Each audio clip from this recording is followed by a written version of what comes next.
أعوذ بالله من شرور أنفسنا ومن سيئات أعمالنا من يهده الله فلا مضل له ومن يضلل فلا هادي له وأشهد أن لا إله إلا الله وحده لا شريك له وأشهد أن محمدا عبده ورسوله أما بعد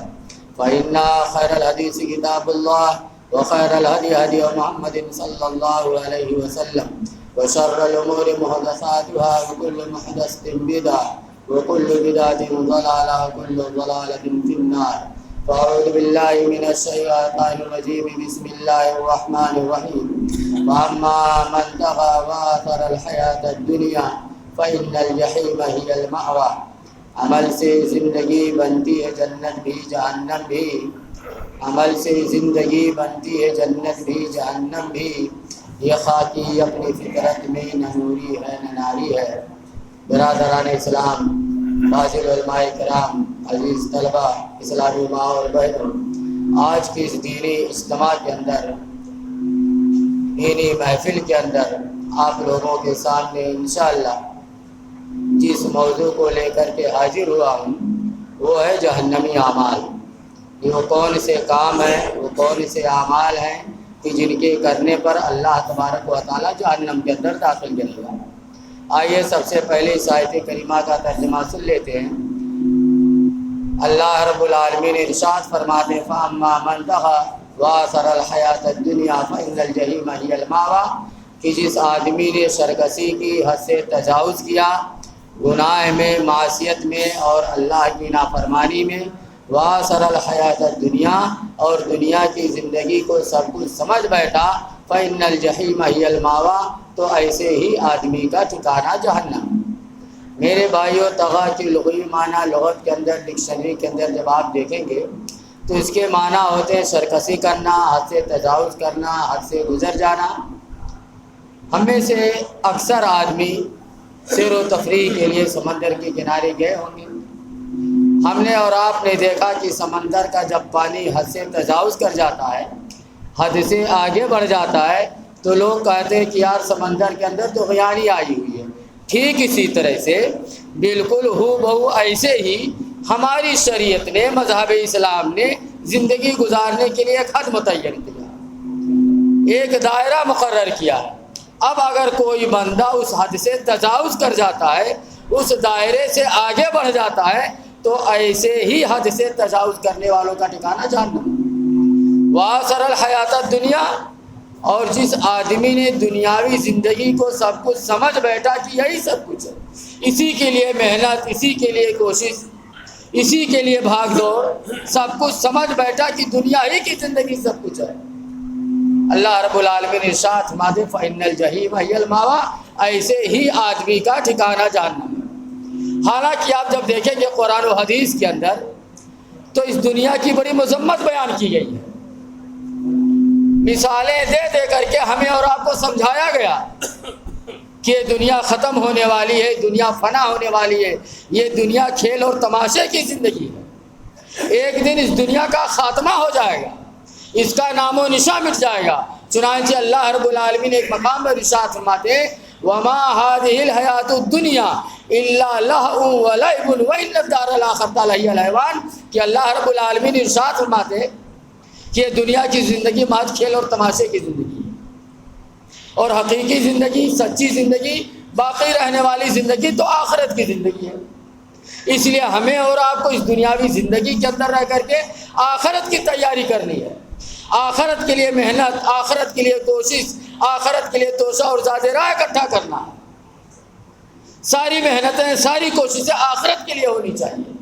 لیکن آج ہمارا اور آپ کا حال یہ ہے کہ جتنی محنتیں ہو رہی، جتنی کوششیں ہو رہی ہیں، ساری کی ساری اس دنیا کے لیے ہو رہی ہیں،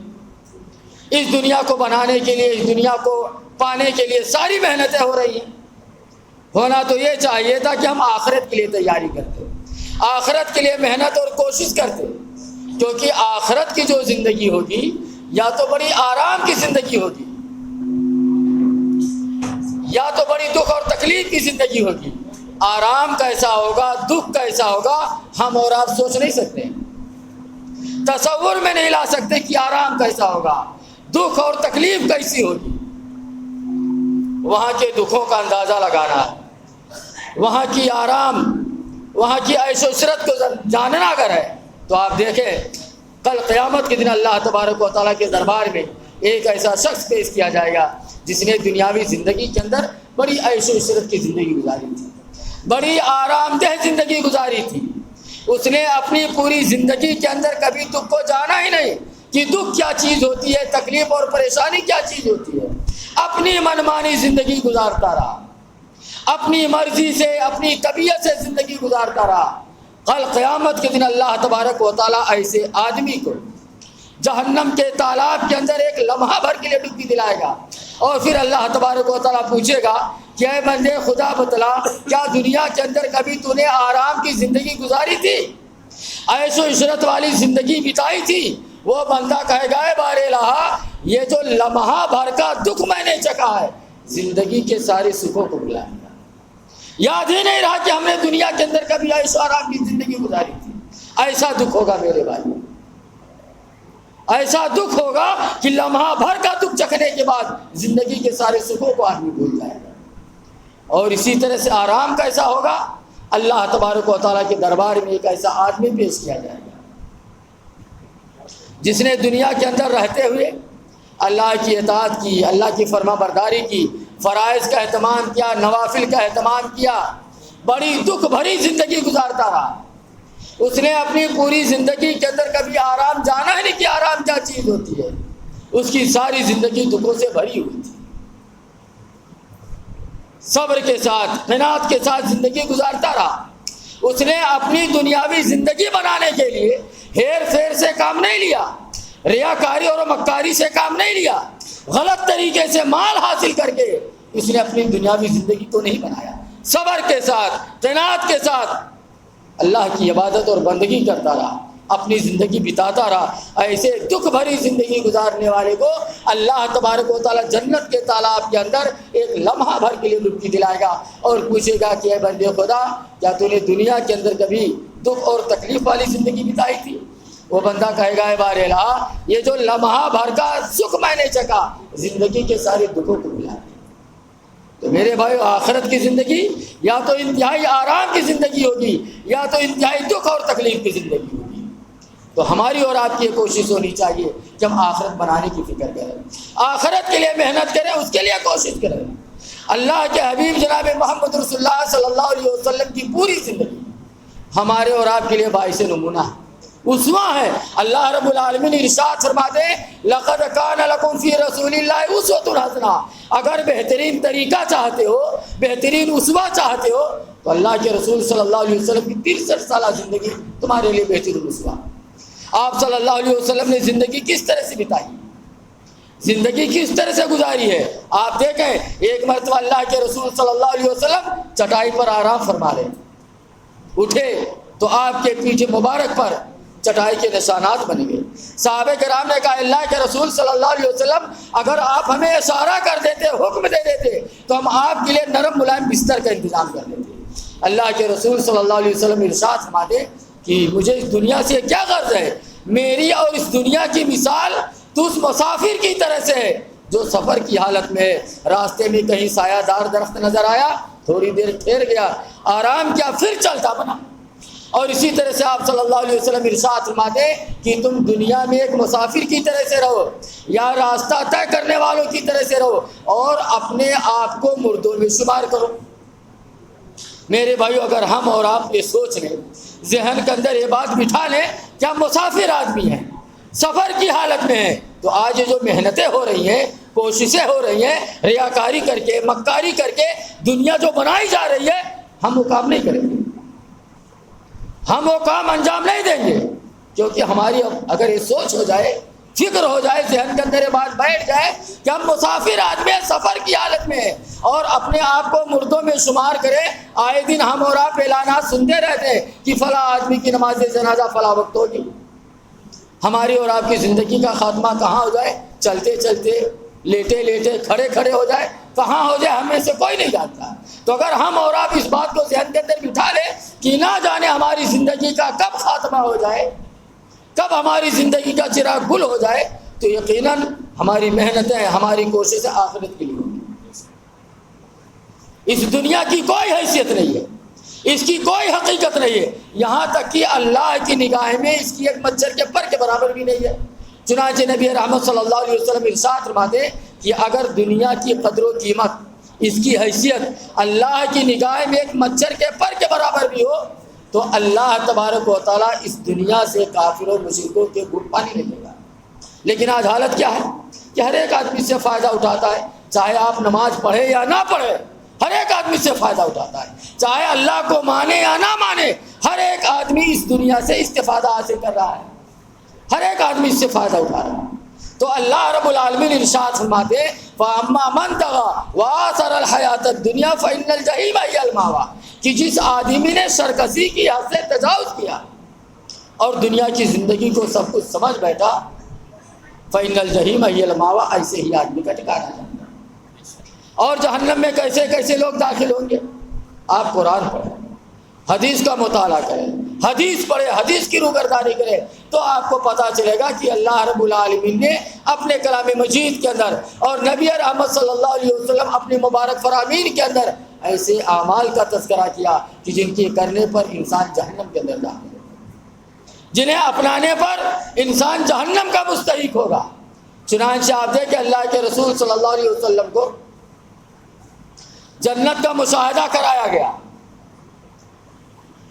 آپ صلی اللہ علیہ وسلم ارشاد فرماتے کہ میں جنت کے دروازے پر گیٹ پر کھڑا ہوا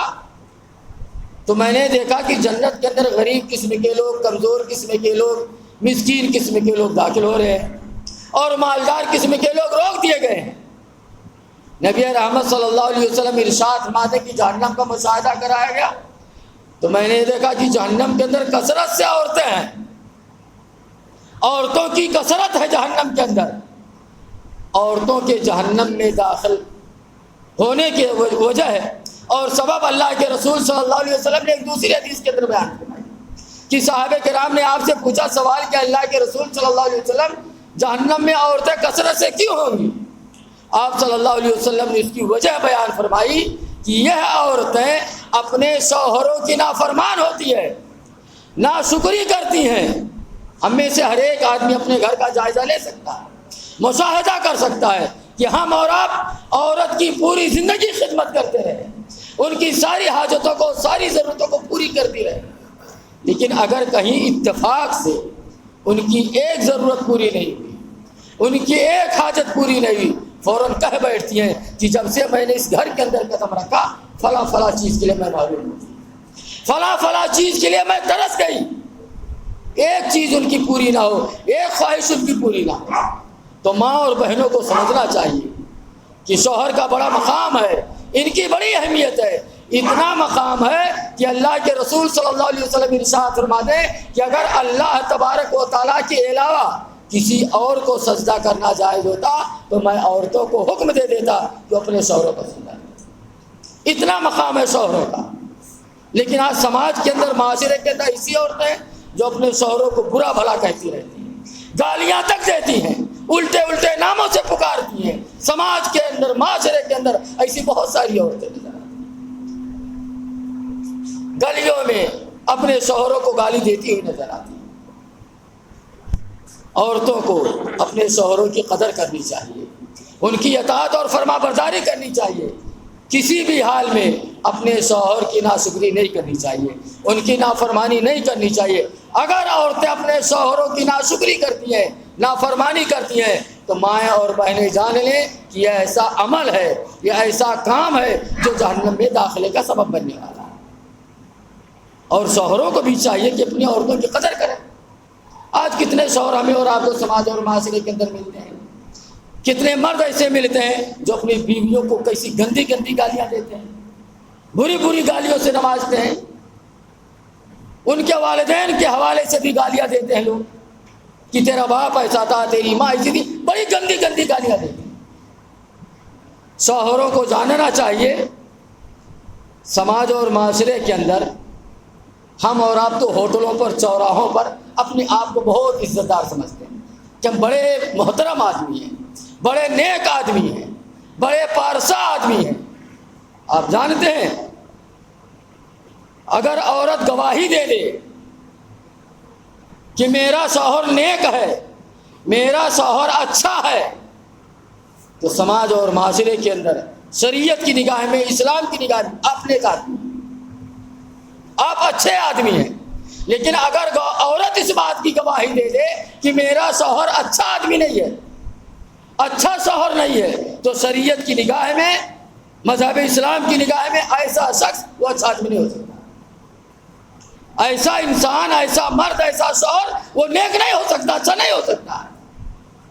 اس لیے اگر ہم اور آپ شریعت کی نگاہ میں، مذہب اسلام کی نگاہ میں اچھا مرد بننا چاہتے ہیں، اچھا شوہر بننا چاہتے ہیں، تو ہمیں اور آپ کو اپنی عورت کی نگاہ میں اچھا بننا ہوگا۔ گالی دے کر کیا آپ اچھا بنیں گے؟ برا بھلا کہہ کر کیا آپ اچھا بنیں گے؟ ہرگز نہیں۔ تو اللہ کے رسول صلی اللہ علیہ وسلم نے جہنم کے اندر کثرت سے عورتوں کو دیکھا، وجہ بیان فرمائی کہ عورتیں اپنے شوہروں کی ناشکری کرتی، نافرمانی کرتی۔ تو ناشکری کرنا، نافرمانی کرنا یہ ایسا عمل ہے جو جہنم میں داخلے کا سبب بننے والا ہے۔ اور جہنم میں کیسے کیسے لوگ داخل ہوں گے، ایک لمبی حدیث ہے جس کو امام بخاری رحمۃ اللہ علیہ نے، امام مسلم رحمۃ اللہ علیہ اپنی صحیحین کے اندر نقل کیا ہے۔ راوی حدیث ہے سمرہ بن جندب رضی اللہ تعالیٰ عنہ بیان فرماتے ہیں کہ اللہ کے رسول صلی اللہ علیہ وسلم کا یہ معمول تھا کہ نماز فجر کے بعد جب چہرہ صحابہ کرام کے سامنے کرتے تو آپ صلی اللہ علیہ وسلم صحابہ کرام سے پوچھتے، سوال کرتے کہ تم میں سے کسی نے کوئی خواب دیکھا؟ اگر خواب دیکھے ہوتے آپ کے سامنے بیان کیا جاتا، اور آپ صلی اللہ علیہ وسلم اس خواب کی تعبیر فرماتے، بیان فرماتے کہ اللہ کے رسول صلی اللہ علیہ وسلم اسی طرح سے ایک مرتبہ ہم سے سوال کیا، پوچھا، سوال کیا، تو ہم میں سے سارے صحابہ خاموش تھے، تو اللہ کے رسول صلی اللہ علیہ وسلم ارشاد فرماتے کہ آج کی رات میں نے خواب کہ میرے پاس دو آدمی آئے، مجھے جگایا، بیدار کیا اور کہا اللہ کے رسول صلی اللہ علیہ وسلم آپ ہمارے ساتھ تشریف لے چلیں۔ میں اپنے ان دو ساتھیوں کے ساتھ میں چلا، یہاں تک کہ ہمارا گزر ایک ایسے آدمی کے پاس سے ہوتا جو چت لیٹا ہوا ہے، اور اس کے سرہانے ایک آدمی بھاری بھرکم پتھر لیے ہوئے، اس چت لیٹے ہوئے آدمی کے سر پر دے مارتا ہے، پتھر لڑک کر دور جا گرتا ہے۔ اللہ کے رسول صلی اللہ علیہ وسلم اپنے ان دو ساتھیوں سے پوچھتے ہیں کہ ماجرا کیا ہے، اس کا جرم کیا ہے، اس کا گناہ کیا ہے؟ تو ان دو ساتھیوں نے کہا، اے اللہ کے رسول صلی اللہ علیہ وسلم، یہ وہ آدمی ہے جسے قرآن کا علم تھا، لیکن اس نے اپنے علم کے مطابق اپنی زندگی نہیں بتائی، اپنے علم کے مطابق اس نے اپنی زندگی نہیں بتائی، جس کی بنیاد پر اسے اتنی سخت سزا دی جا رہی ہے۔ ہمیں اور آپ کو اس بات کا علم نہیں ہے کہ اللہ تبارک و تعالیٰ نے 5 وقت کی نماز فرض کی ہے۔ جھوٹ بولنا، غیبت کرنا، چغلی کرنا، ایک دوسرے کی برائی بیان کرنا، پڑوسی کو ستانا، والدین کو ستانا، ناحق طور پر کسی کی زمین جائیداد پر ناحق قبضہ جما لینا، کسی کا مال ہڑپ کر جانا، ریاکاری کر کے، مکاری کر کے، مکر و فریب کے ذریعہ سے مال حاصل کر لینا، کیا ہم اور آپ نہیں جانتے سب غلط کام ہے؟ قرآن کا علم تھا لیکن اس نے اپنے علم کے مطابق زندگی نہیں بتائی۔ اللہ کے رسول صلی اللہ علیہ وسلم یہ وہ آدمی تھا جو فرض نماز پڑھے بغیر سو جایا کرتا، بے نمازی آدمی تھا، مسجدوں سے دور رہتا تھا، نمازوں سے دور رہتا تھا۔ میرے بھائیو، ہماری شریعت کے اندر، مذہب اسلام کے اندر نماز کی بڑی فضیلت ہے، نماز کا بڑا مقام ہے، بڑی اہمیت ہے، اتنا مقام ہے کہ اللہ تبارک و تعالیٰ نماز پڑھنے والوں کو ہماری اور آپ کسی دنیاوی زندگی کے اندر جنت کی بشارت سنائی،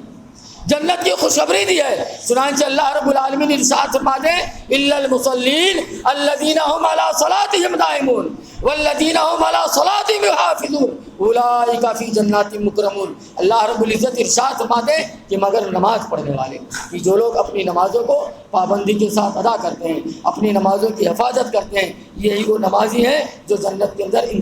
عزت و اکرام کے ساتھ داخل ہیں۔ جہاں اللہ تبارک و تعالیٰ نے نمازیوں کو جنت کی بشارت سنائی، وہیں مسجدوں سے دور رہنے والوں کو، نمازوں سے دور رہنے والوں کو جہنم کی بشارت سنائی گئی ہے، جہنم کی وعید سنائی گئی ہے۔ چنانچہ اللہ رب العالمین ایسے بے نمازی مردوں کو، بے نمازی عورتوں کو وعید سناتے ہوئے ارشاد فرماتے ہیں، فخلف من بعدهم خلف اضاعوا الصلاۃ واتبعوا الشہوات فسوف یلقون غیا۔ اللہ رب العالمین ارشاد فرماتے ہیں، پھر ان کے بعد ان کی نالائق اولاد جانشین بنی جو اپنے خواہشات کی اتباع کرنے لگے اور اپنے نمازوں کو ضائع کرنے لگے، ان قریب ہم ایسے ہی لوگوں کو غی کے اندر داخل کریں گے، اور غی جہنم کے اندر ایک دریا ہے۔ تو ہماری شریعت کے اندر، مذہب اسلام کے اندر نماز کی بڑی اہمیت ہے، نماز کا بڑا مقام ہے، اس لیے ہم ہماری اور آپ کی یہ کوشش ہونی چاہیے کہ ہم اور آپ مسجدوں سے جڑیں، مسجدوں کے اندر آئیں، نماز کی حفاظت کریں، نماز کی پابندی کریں، خود نماز پڑھیں اور اپنے گھر والوں کو بھی نماز کی تاکید کریں، اور اپنی دعا میں حضرت ابراہیم علیہ السلام کی وہ دعا بھی شامل کر لے کہ رب اجعلنی مقیم الصلاۃ ومن ذریتی، کہ اے بار الہ ہمیں بھی نمازی بنا دے اور ہمارے گھر کے افراد کو بھی نمازی بنا دے۔ تو میرے بھائیو چند باتیں رہیں جہنمی اعمال کے تعلق سے، بہت ساری اور باتیں تھیں، وقت ختم ہونے کو ہے۔ ہمارے فاضل دوست جناب مشتاق احمد مدنی حفظ اللہ ہمارے درمیان موجود ہیں، ہم ان سے زیادہ سننا چاہتے ہیں۔ ہم سب مل کر کے دل کی گہرائیوں سے اللہ تبارک و تعالیٰ سے دعا کریں کہ بار الہ ہم تمام مسلمان مردوں کو، مسلمان عورتوں کو جہنمی اعمال سے بچنے کی اور اس سے دور بھاگنے کی توفیق عطا فرما۔ بار الہ ہمیں اور آپ کو ایسے اعمال کرنے کی توفیق عطا فرما کہ جس کے ذریعہ سے ہمارا اور آپ کا داخلہ جنت کے اندر آسانی سے ہو سکے۔ بار الہ ہم میں سے جو بے نمازی ہیں، مسجدوں سے دور ہے، نمازوں سے دور ہے، بار الہ انہیں پکا سچا نمازی بنا دے، ان کے دلوں کے اندر نماز کی محبت، مسجد کی محبت پیدا کر دے۔ بار الہ ہم تمام مسلمان مردوں کو، مسلمان عورتوں کو پکا سچا نمازی بنا دے، نماز قائم کرنے والا، نماز کی حفاظت کرنے والا بنا دے۔ بار الہ ہماری اس حاضری کو قبول فرما لے اور ہماری اس حاضری کو ہمارے اور آپ کے لیے نجات، بخشش اور مغفرت کا ذریعہ بنا دے۔ بار الہ ہماری اس حاضری کو قبول فرما لے۔ بار الہ ہم تمام لوگوں کو اس طرح کی دینی محفل اور مجلس محفل رچانے اور بچانے کی توفیق عطا فرما۔ بار الہ ہمیں اور آپ کو کہنے اور سننے سے زیادہ عمل کی توفیق عطا فرما۔ بار الہ ہم تمام لوگوں کو جب تک اس دنیا کے اندر زندہ رکھ، اسلام پر زندہ رکھ، اور جو ہمارا خاتمہ ایمان بالخیر پر ہو۔ آمین۔ وآخر دعوانا ان الحمد للہ رب العالمین۔ السلام علیکم ورحمۃ اللہ وبرکاتہ۔